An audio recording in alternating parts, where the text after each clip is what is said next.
Welcome back, friends, bullfrogs. All right, so we are going to continue with chapter 5 of our Carnival at Candlelight. Remember, summer is coming up, and so I will continue to read with our summer reading program this summer, but I will not be sending you links anymore. So remember, you can search me, Tiffany Betterton, and then on my YouTube. And then also, if you haven't subscribed, go ahead and subscribe. Just hit subscribe and then hit the little bell. And anytime I upload a new chapter or two, it will alert you or your parents' phone and let you know, hey, there's a new chapter or two to read. So I'll try to read. Some weeks I might read every day. Some weeks I might read just 2 or 3 times. It just depends on my schedule and what all's going on. Okay, so make sure and subscribe and hit the bell so that you know when I am reading, because I am going to be reading all summer long.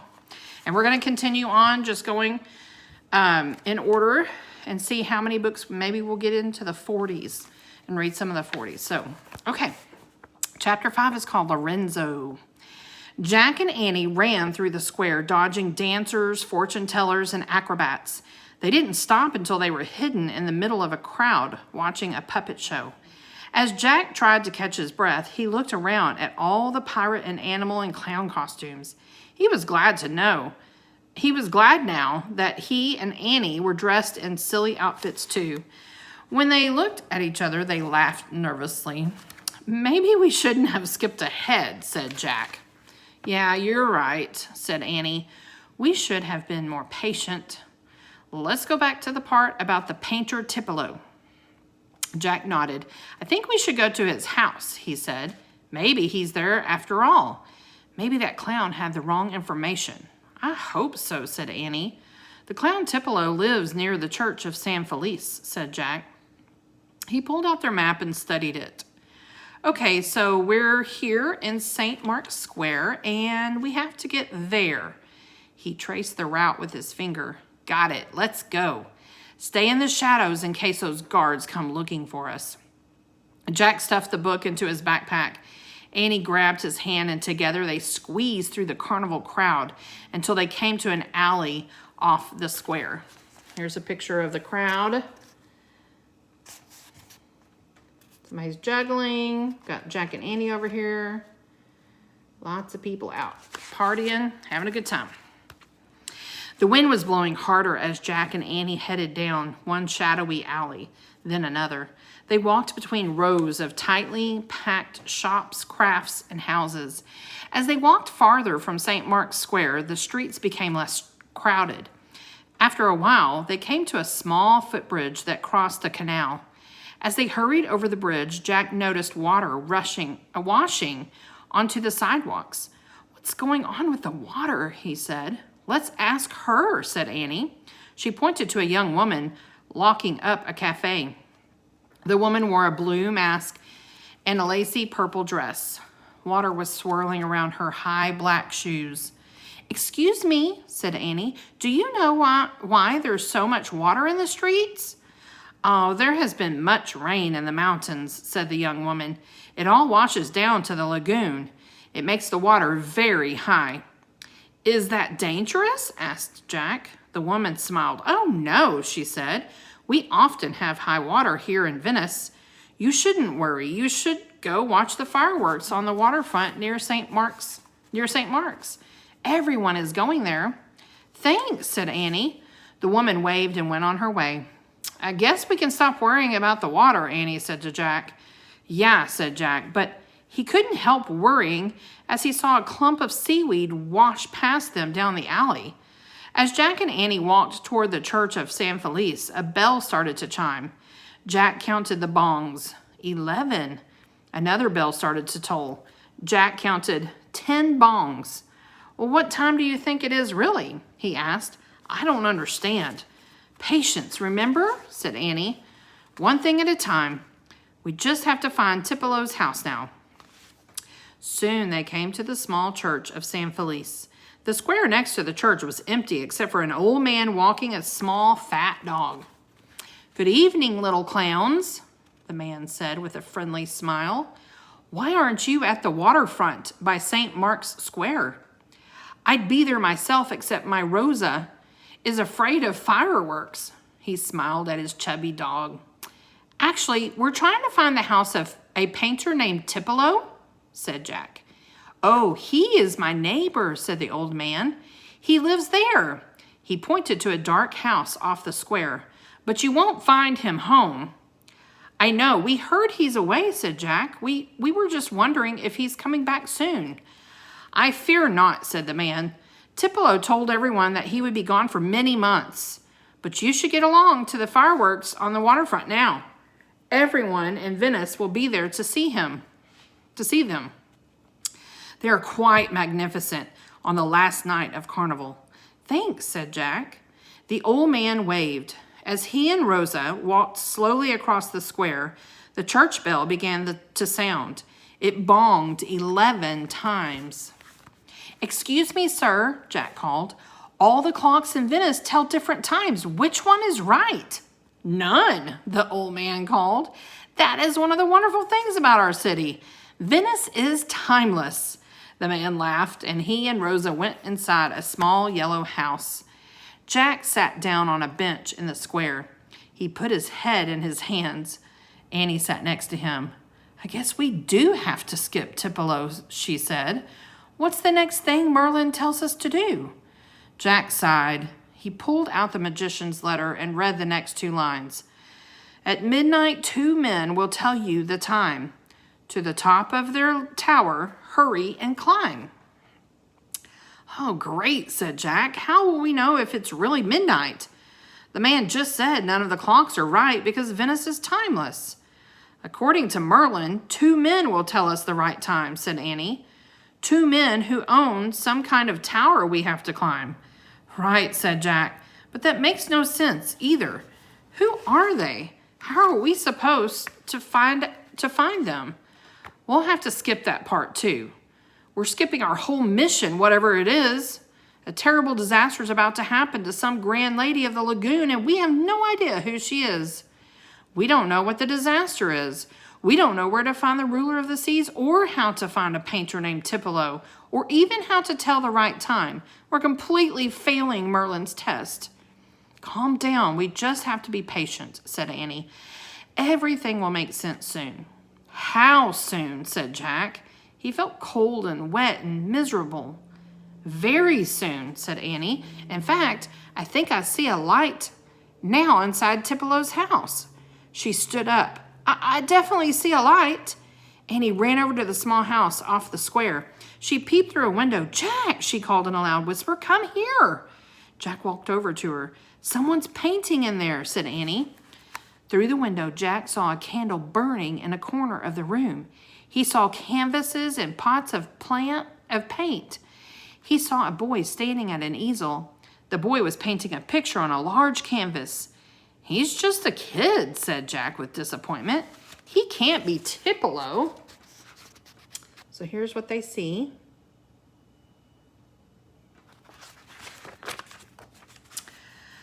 So what, said Annie. Maybe he can help us. She tapped on the glass. The boy looked up. He carried his candle to the window and opened it. He had reddish-brown hair and big eyes. Hello, he said. Are you looking for someone? I'm Annie, and this is my brother Jack, said Annie. We're visiting Venice, and we are hoping to find a painter named Tippolo. Well, you've just done so, the boy said. My name is Lorenzo Tippolo. Lorenzo had a very serious manner. You're a painter too? Asked Annie. Yes, as you can see, I'm painting right now. I help my father and my older brother with their paintings, said Lorenzo. And when they are gone, I paint my own. I will even miss the last night of Carnival to paint. But why are you not there? We're on a mission, said Annie. We just escaped from the palace prison. We got caught looking for the rulers of the seas.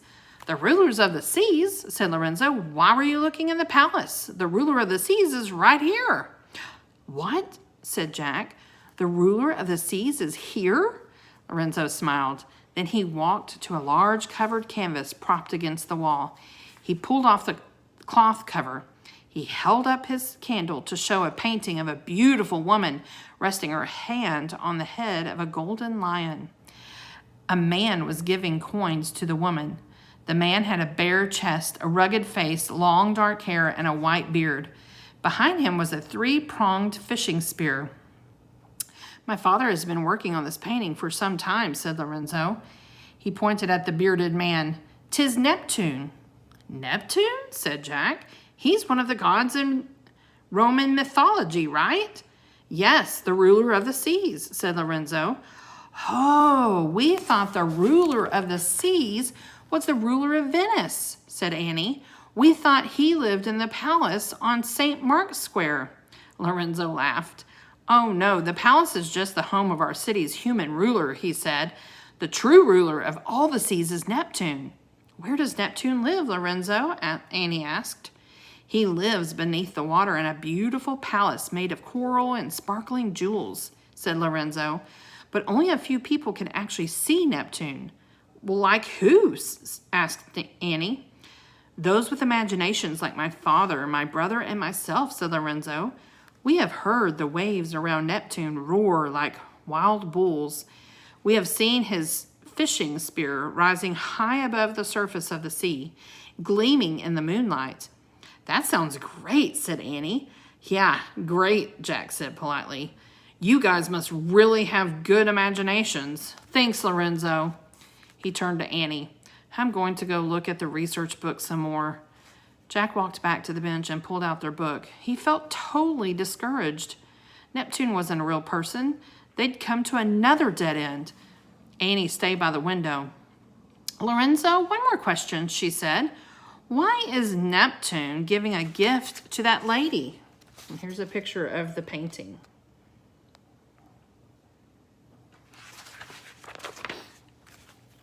"Neptune is offering the riches of the sea to Venice," answered Lorenzo. "So the lady in the painting is supposed to be the city of Venice?" said Annie.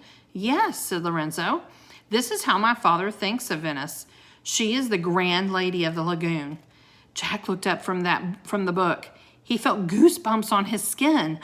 "Thanks, Lorenzo," said Annie. "You helped us a lot." "You are welcome, Annie," said Lorenzo. "Good night." Then he closed the window. "Jack, Jack," said Annie, hurrying to him. "The grand lady of the lagoon is Venice." "I know, I heard," said Jack. "Now I understand our mission," said Annie. "We have to save Venice from a terrible disaster. We have to save all of Venice." Whew, that's going to be a big job. All right, chapter 6 is called Disaster. "We have to save all of Venice?" said Jack. "That's a big responsibility. What do we have to save Venice from?" "Well, if Neptune's going to help us, it must have something to do with water," said Annie. "Yeah, like the water that's flooding the alleys," said Jack. "But the woman at the cafe told us not to worry about that," said Annie. "I'm still worried," said Jack. "Let's look up floods in our Venice book." He found floods in the index. He turned to the right page and read, "Most of the time, high water in Venice is not serious. But if several conditions are present at the same time, a flood disaster can occur." "A flood disaster, that must be it," said Annie. "So what are the conditions?" It lists them here," said Jack. He read, "A high tide, strong winds from the south, heavy flow of water from the mountains, and a severe storms at sea." "There's a high tide tonight. The passenger with the bird mask and the gondola told us that," said Annie. "Yeah, and winds from the south. The weather vane told us that," said Jack. "And water's flowing down from the mountains. The woman at the cafe told us that," said Annie. "Yeah, and storms out at sea. I saw lightning when we crossed the water," said Jack. "All the conditions are here," said Annie. Jack and Annie looked around. Water was not flowing steadily from the alleyways. Water was now flowing steadily from the alleyways into the small square. It had risen above their ankles. "I get it now," said Jack. "The water will just keep getting higher and higher until it destroys the whole city. And no one's paying attention." "Neptune's the only one who can help us stop the flood," said Annie. "But Neptune's not real," said Jack. "I mean, he's a character in mythology, and mythology is not real life. It's..." Okay, said Annie. Let's just take one step at a time. At midnight, 2 guys will tell us the time. And then we should climb to the top of their tower, right? Right, said Jack. So what we have to do now is find those 2 guys, said Annie. Well, let's go back to the waterfront, said Jack. The man with the dog said everyone in Venice would be there for the fireworks. Jack put away their book. Then he and Annie retraced their steps over the footbridge and back through the alleys. Lots of seaweed was floating in the narrow lanes between buildings. Water is definitely flowing in from the sea, Jack thought. When they got back to St. Mark's Square, people were streaming toward the waterfront. Jack and Annie walked with the crowd. Everyone was talking and laughing as they looked up at the sky over the water. Waiting for the fireworks to begin, no one paid attention to the damp winds or the seawater spilling over the side of the canals, soaking their shoes. "Excuse me," Annie shouted. "Can anyone tell us the time?" No one answered, for just then the first explosion of fireworks shook the night. The crowd cheered as blue and red showers exploded in the sky. In the distance, a clock started to chime. Jack counted the bongs. 12, he said. It's midnight now, according to that clock. More fireworks exploded over the waterfront, and then another clock began clanging. This time, Jack counted only 11 bongs. He shook his head. "This is crazy," he muttered. Jack looked around at the crowd. "Can anyone tell us the real time?" he yelled. "Is it midnight yet? Can anyone tell us?" No one answered, not even one man, much less 2. Everyone was oohing and awing over the dazzling fireworks. Another clock began to sound. This one was much louder than the first 2. Bong! "This is hopeless," said Jack. Bong! "We'll never know the right time," he said. Bong! "Jack, look over there," said Annie. Bong! We'll never find the 2 men with the tower," said Jack. Bong! And there they all are. See, they're standing in the water. They all have their masks and crazy things on. See the fireworks in the back? "Jack, look," said Annie. Bong! "All of Venice is about to drown in a flood," said Jack. Bong! "And everyone's just cheering for fireworks," said Jack. Bong! "Jack, look," said Annie. She pointed toward the clock tower in St. Mark's Square. Bong! Jack saw a huge bell on top of the tower. 2 bronze statues were holding a club and striking the bell. Bong! The statues were of 2 men. Bong! "At midnight, 2 men will tell you the time," said Annie. Bong! The 2 men struck the bell for the 12th time and then stopped. "Come on," cried Jack. "We have to climb that tower." More fireworks thundered over the canal as Jack and Annie pushed their way back through the crowd. They ran into St. Mark's Square and splashed their way to the tall tower with the 2 men on top. They ran to the arched entrance of the tower and stepped inside. The air was damp and musty. "Stairs," said Jack. He ran to a dark, winding stairway and started up. Annie followed. They climbed and climbed until they reached the top of the tower. Jack was breathing hard as he pushed open a heavy door that led out onto the bell terrace. The 2 statues were frozen on either side of the bronze bell. As soon as Jack and Annie stepped onto the terrace, the wind blew their hats off their heads. The air was filled with cracking and hissing sounds. As more fireworks burst through the sky, everyone on the waterfront was clapping and cheering. "What's the next thing Merlin tells us to do to find Neptune?" Annie shouted. Jack pulled out Merlin's letter. Holding onto it tightly as it flapped in the wind, he read aloud, "The king of the jungle will carry you there, not over land, but high in the air." "The king of the jungle is a lion," said Annie. "So it sounds like we need to find a flying lion." Right, said Jack, but where? How about that one, said Annie. She was pointing over the terrace railing. Jack looked down. Standing on the wide ledge below the stone statue was the stone statue of a lion. Growing out of the lion's back were two powerful-looking carved wings. But that's just a statue, cried Jack. How can a statue take us anywhere? Annie grinned. I think it's time to use a little more magic, she said. All right, we made it to the end of chapter 6. All right, so when we get back together again, we will be reading chapter 7, and the title is The King and the Ruler. Bom, bom, bom, as my kids say. All right, I hope you enjoyed that, and come back tomorrow or the next time you want to read, and we will read 7 and 8. Was it 7 and 8? Yeah, 7 and 8 to see what happened. All right, thank y'all for reading with me. Bye-bye.